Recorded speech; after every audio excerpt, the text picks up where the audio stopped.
Good morning, my YouTube viewers. It is Crystal here. I'm here this morning because I want to do another code review for you. What I'm doing is I'm doing Kaggle's June 2022 tabular competition question. And in this question, they were doing imputation. And so basically, I'm a little bit late in doing the competition question because I couldn't figure out how to do it. And because I couldn't figure out how to do it, I borrowed someone else's code just to do the competition. And, but I thought about it and I thought, well, you really need to learn how to do this. And so I spent all week long coding. And when I spent all week long coding, I learned how to do it. And so the accuracy of this code isn't as good as the accuracy of other people's codes, but it is my code. So you can see right here it says Tracy's code. So that's just letting you know that it is my code, even though it's not as good as other people's code. I will tell you that I solved this competition question using only NumPy and Pandas, but in order to improve the score, I could have used sklearn's iterative imputer or KNN imputer, but what I'm going to say is on my computer alone, it takes at least an hour to run the code, and it takes about an hour to save it. So I'm not sure that I'm going to use iterative imputer or KNN imputer from sklearn. But you're more than welcome to try it. Once you get my code and you run the program using my code, then if you want to try these two imputers from sklearn, then go right ahead and see if you can improve your score. Okay, so first thing we're going to do is I'll say that whenever I ran the program, and again, it's my code, and I ran it and I submitted it to Kaggle, I only got a 1.4, which wasn't fantastic, but it was enough to get me on the leaderboard. And as I said, you can always try another imputer. You don't have to use the imputation method that I used, and you can see if you can improve your score if you can get another imputer from sklearn. That would be iterative imputer or KNN computer. So what we're going to do now is we're going to look at the problem statement.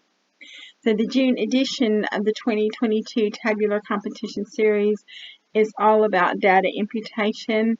The data set has similarities to the May 2022 Tabular Playground, except there are no targets.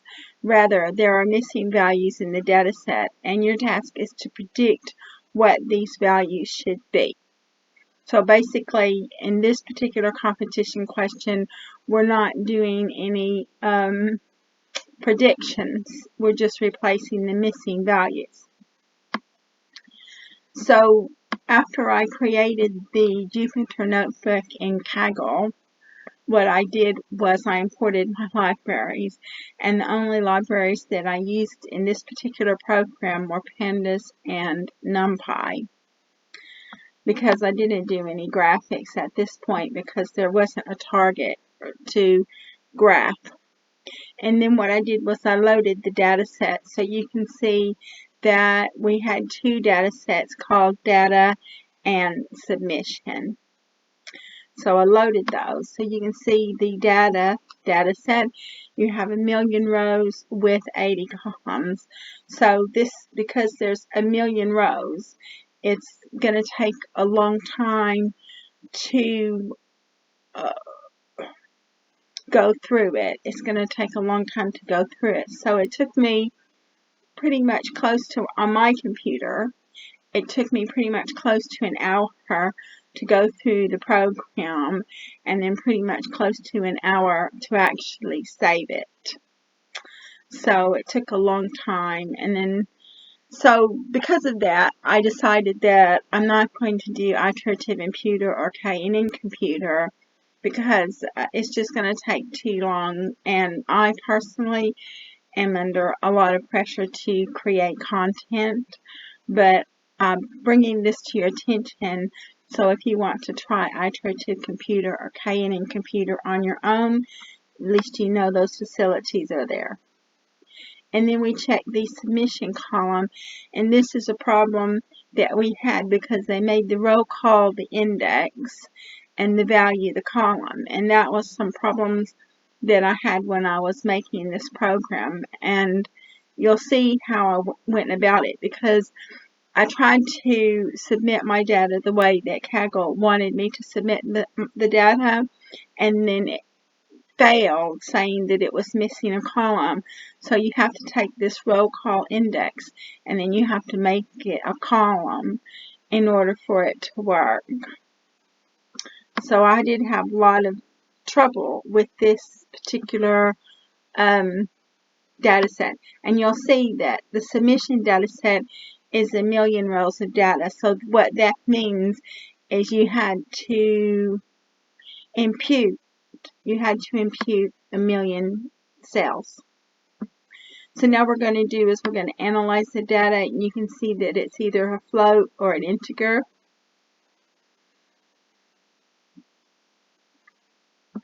So what we're going to do is we're going to add a row to the data. So we have to add a row to the data because you have to, it was just easier to do that. So data equals insert, loc equals 0, column equals row call, value equals NP, A range, len data. So we inserted a row, and this row is pretty much the same as the row ID. And then now what we're going to do is we're going to loop through all the rows and columns. And this is what took the most time. This took about half an hour. It took half an hour for this particular part of the program. So null values equals a blank list, rows equals a blank list, columns equals a blank list, and locate equals PD data frame. And in Python, I was reading in Python, there's no distinction between lists and arrays, but in some programs there is a distinction, but in Python there isn't. It says for row in range len data. So we're iterating through the rows, and then for call and data. And then we're also iterating through the columns. If pd.isInA data.loc row call, null values append data.loc row call, rows append data row call row, and calls dot append call. So you've got your rows and your columns. Said print length of null value is, and you have 1,000,000 null values, and that's what you're supposed to have, because in the submission file said that there were 1,000,000 data points that needed to be imputed. So we're just confirming that in this particular exercise. Now what we're going to do is we're going to impute all of the null values. So you had two types of columns in this program. You had one type of column that was a float, and another type of column that is an integer. So what we're going to do is we're going to iterate through all the columns of data, and that's going to take about half an hour to go through that as well. So if the data call dtype equals int, data call fill in a, data call mode 0, in place equals true.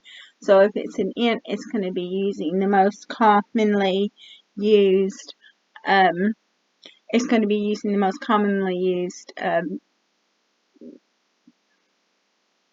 categorical value in the column.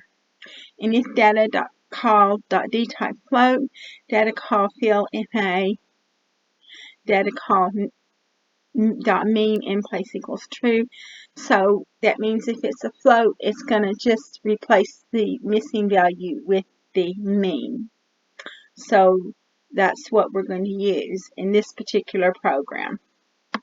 So now you have the data, and you can see that it's all been replaced. All the missing values have been replaced with either mode or mean. So now what we're going to do is we're going to prepare the imputed values. So we have created a data frame called locate in the previous code. So locate rows equals rows, locate calls equals calls. Imputed value is a blank list. Imputed rows is a blank list. For I in range, then locate. df rows equals rows I, df calls equals calls I.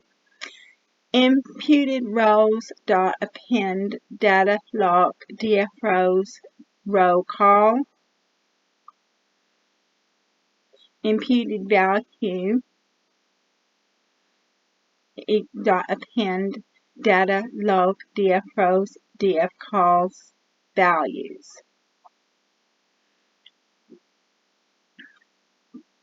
So imputed value equals np concatenate imputed value axis equals zeros. And the reason why I did that is because whenever I ran the program, every single answer was its own array, and I didn't want every single answer to be its own array, so I concatenated all the arrays together. And so now I prepared the submission. Submission value equals imputed value. Submission row call equals submission index. Submission equals submission row call value. Submission.toCSV equals submission CSV. Index equals false, and then submission.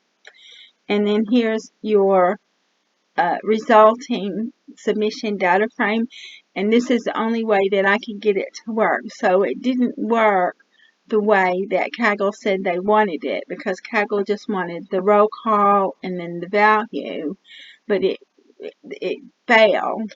You had to have an extra column called row call. So I had to create an extra column called row call, and I did that by submission row call equals submission index. So that's the only way we could get it to work. And so basically, that's it for the code review, because that's all we did. But what I'm going to do is, you see over here where it says impute values, what we'll do sklearn. Okay, sklearn impute. So we don't want to use the simple imputer. We can try iterative imputer.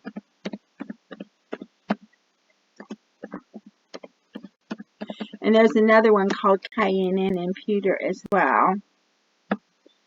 Okay, so we've got iterative imputer. And it gives you all this stuff. Estimator equals none. So it's experimental.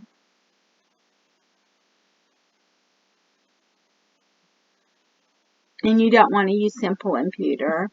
So you've got your iterative imputer.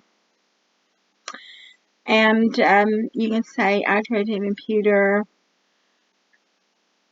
And then there's your code to do it. So there's a possibility that it depends on how I feel, what I'm thinking. I might go ahead and try out iterative imputer again, just to see if I can improve my score from 1.4 to a higher level. So that might be a good idea. But at least you can see iterative imputer, and they've also got something called KNN imputer. let's try this. You can also use K in imputer, but I think that what that does is it completes missing values using K nearest neighbors. But I think iterative imputer is supposed to be a more powerful imputer. So that's it. That's how you go. That's it. We've covered iterative imputer, and then we've covered K in imputer. And I think I'm going to go ahead and close this video. And depending on how I feel, I may go ahead and put an iterative imputer in here. So this concludes the video.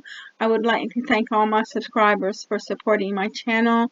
If you like this video, please like, subscribe, and share. And again, thank you so much for watching this video, and I look forward to making more videos for you in the future.